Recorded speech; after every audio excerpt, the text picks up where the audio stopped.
बिस्मिल्लाहिर्रहमानिर्रहीम। थोड़े तेल में बसर जो हल्को दाग पचाए उन में शामिल कंदासूं थोड़ी थूम। जॾहिं थूम खे हल्को तड़को अचे त पोइ उन में कुझु भाॼियूं शामिल कंदासूं, मसलन बंद गोभी, ॻाढ़ी गजर, शिमलो मिर्च, बॉयल थियल उबरियल पटाटा। इन्हनि खे चङी तरह बसर सां गॾु हल्को भुञंदासूं। पोइ कुझु ख़ुश्क मसाला शामिल कंदासूं, अछो जीरो, कुटियल धाणा, ॻाढ़ा मिर्च, पीठल गरम मसालो ऐं लूणु। पोइ हिननि मसालनि सां गॾु असां भाॼियुनि खे हल्को भुञंदासूं। पोइ लाइ थधो थियण लाइ रखी छॾींदासूं हिकु थांव में, ऐं मथां शामिल कंदासूं कटियल सावा धाणा। हीअ पफ पेस्ट्री आहिनि जेके बाज़ारि मां मिलंदियूं आहिनि, पर असां घर में बि मैदे जूं मानियूं ॿ टे हिक ॿिए जे मथां वेले तेल हणी पोइ उन जी पफ पेस्ट्री ठाहींदा आहियूं। इन जूं असां ॿ चाणा ठाहींदासूं, ॿ मानियूं पचाईंदासूं चौकुनियूं।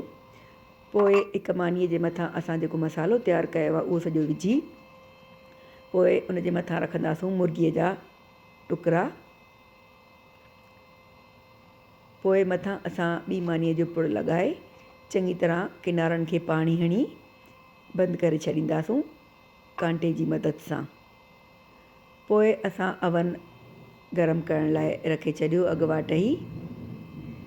पोइ उन गरम थियल अवन में असां हीअ जेको मानी पचाई आहे, यानी हिकु वॾो पेटीस ठाहियो आहे, इहो अवन जी ट्रे में विझी अवन में असां बेक थियण लाइ रखी छॾींदासूं तक़रीबन 20 खां 25 मिंट।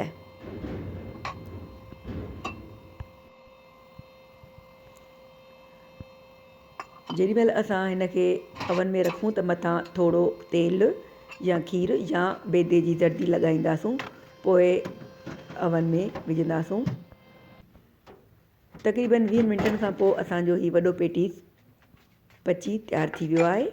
हाणे हिन खे असां लाहे कटींदासूं टुकड़नि में।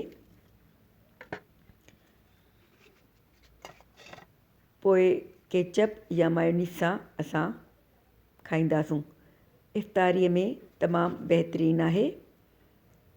हूअं त असां नंढा नंढा पेटी ते ठाहे सघूं था, पर टाइम जी बचति जे करे असां हिकिड़ो ई वॾो पेटी ठाहियो आहे, पर तमामु मज़ेदारु थियो आहे।